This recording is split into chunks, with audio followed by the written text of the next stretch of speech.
Hi everyone, it's Nicole and I'm here with another DIY. This week it's going to be to make your own thickers, your own mini markets, and I'm showing you some of the stuff that we're going to be using. So I have some felt from Benzie Design and some chipboard, some thin chipboard, the kind that you have with your pattern paper, some cork, some foam, and this is just like dollar store foam that has already adhesive in the back.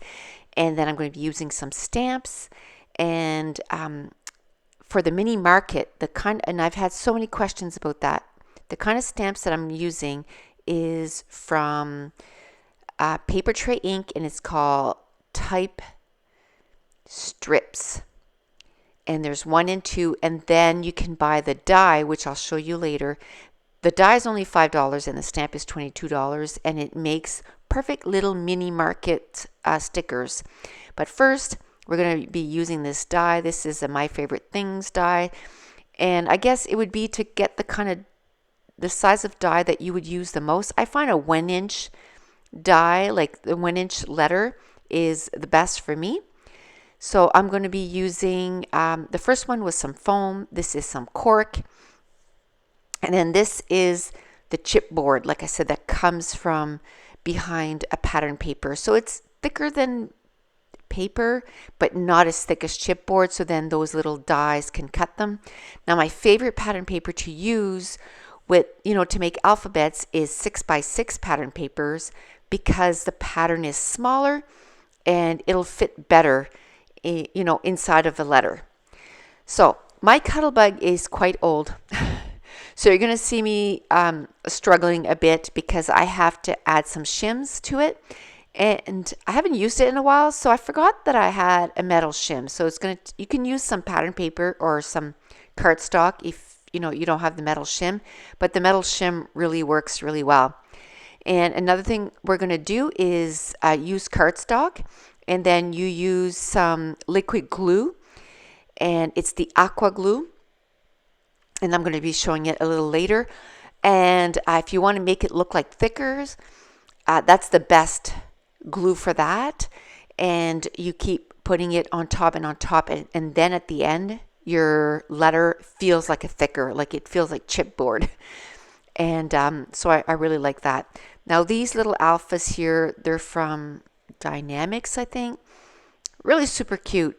But you're going to see me struggling with it. It doesn't cut that great. I didn't know if there was supposed to be some foam on there or what the case was, but I really had a hard time for it to cut, so I'm going to go get some paper.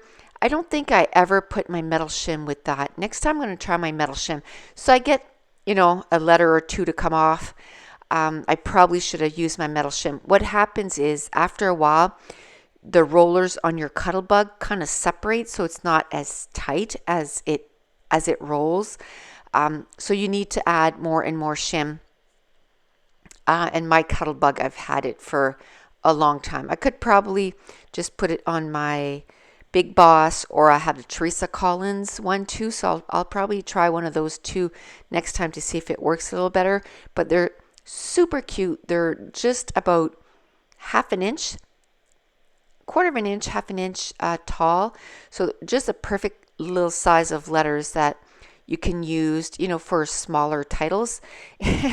My Cuttlebug is making my mat totally go wonky and move all over the place. But I just love tiny alphas like that. And at one point, you're going to see me bring out my stamp set from Paper Tray Ink, and I really like that. And because you can stamp it and then you cut it, and then you use a die cut machine to cut it out. So I got the I to come out here, and the Q, and a few other letters, but I'm going to use some Ranger enamel, and I'm going to put it right on top of the letter, and then I've just made my own enamel letter. And then you can just put it on a non-stick sheet. I just left it on the cardstock, and once it was dried, I just picked it up. So the next thing I'm going to be doing is those mini market alphas. And like I said, those stamp sets are from Paper Tray ink. They're called type strips. There's 1 and 2, and so I'm showing you there what they look like. And so there's, well, the last time when I bought these, there was 2 different kinds. There was the first type here where I cut down a 2-inch strip, and then I stamped it out first, and then I remembered, oh no, this is not the ones that, because when you try to put the die over top, it's really hard to tell where it sits. So this one here, it's better to stamp it out and then, or to cut it out, to die cut it out, and then to stamp over top, because it's some clear stamp, so you can kind of gauge it a little better. And then the next one, which I'm just going to do at the end of the video, it kind of does the full letter that you color it in. And that one there, it's better to stamp it out first, and then the die, you can tell where it's going to sit. So one of them, I find it's better if you die cut first, then stamp. And I don't know if they fixed those dies yet, that they put little holes that you can push it out, but when I bought mine, they didn't have that. So this is where I realized, yeah, that's right. This one here, I had to cut it out first and then stamp it. And then the other one, you need to stamp it first and then put your die over top. You can, because it's full, the stamp set, you can tell where it's going to sit. So I don't know why I didn't do the other one right away. I was kind of jumping all over the place, but I wanted to move on to the next thing. So this is where I'm going to grab the Tombow Mono Aqua glue. And it's just a clear glue, but I find that once it dries, it makes the cardstock just feel like it's a thicker and or thickers. And so I really like that. And if you put 3 or 4 layers of, let's say, the same A, then it's nice and thick, and it, once you put it down on your page, it's going to look like it was thicker that you just made yourself. So I'm showing you the glue that I used there. So the cork, you don't have to do much to it. I mean, you could stamp on it in white if you wanted to, with some, not just regular ink, but with a, not a dye ink, with StazOn. That's the word I was looking for. And it comes in black and white and several other colors, and then it would stamp on the cork and it wouldn't kind of smoosh around. So up to now, I've done the cardstock and the chipboard and the cork and some foam, and the foam will make it look like the foam thickers and pattern paper. And now I'm doing felt. And felt, like I said, you can, the felt I'm using right now is from Paper Tray Ink. And I finally realized, oh yeah, I have a metal shim. How about if you use it?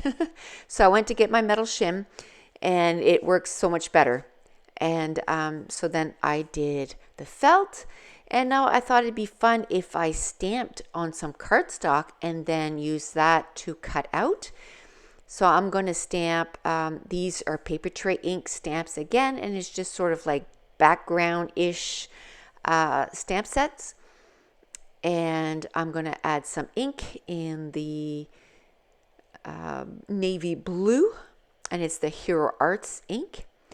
And I'm going to stamp it on the cardstock, and then I'll use one of the letters, and I'll just cut it out using my die cut machine again. And I mean, I'm doing one at a time, but if I was to do it sort of, if I want to make a whole bunch and batch making, I would do a whole bunch of using all kinds of mediums. So on the same time that I would use my Cuttlebug, I would put like A, B, C, D, I would do a whole bunch of letters in the same color, and then I would move on. Or if, you want to make a title and you don't want that to be just sitting in your scrap room waiting to be used, and you don't know which color, it doesn't take long at all to make some of these. You can just take out your alphas that you need, stamp out what you need and then cut it out, or go get your foam and cut out your letters or your cork or your felt. It's not something that takes a long time. And I have my Cuttlebug set up on one of my desks, so I can just, I wouldn't bring it to me like I did to do this video. I would actually walk to it and cut out the tile that I need. Now, to make some enamel alphas, I'm going to take this liquid glass, and that's from Close to My Heart, and this is clear, and I'm going to put over the stamped image, and it's going to make it another type of enamel. So the first one, I used some Rangers enamel in a specific color. Now this one, I stamped it first, and then I added the crystal liquid glass. And then that way, if you have stamps and inks, then you don't need to get all the different Rangers enamel. Then I thought, hey, I didn't make any of those little alphas. And in the meantime, this is a Stampin' Block from Martha Stewart, and it has little feet on it, so you can put your stamp set, kind of align it, and it doesn't touch anything, and then you push it down. I got that on Amazon. I showed you the package. There's 2 different sizes. There's a large and a small, and I believe I think I got the medium and the small, and I think that's the medium. I'm not sure because I didn't get the other one yet. And I used some purple ink so that you could see it. And as you saw, I got 2 of those dies to cut out the alphas. That way I was able to make a whole bunch all at once, and with one passing of my Cuttlebug, I was able to make a whole bunch. And then I show you here how many I've made. So I'm going to start using those on my layouts for sure, because I'll never run out of A's and E's again with those.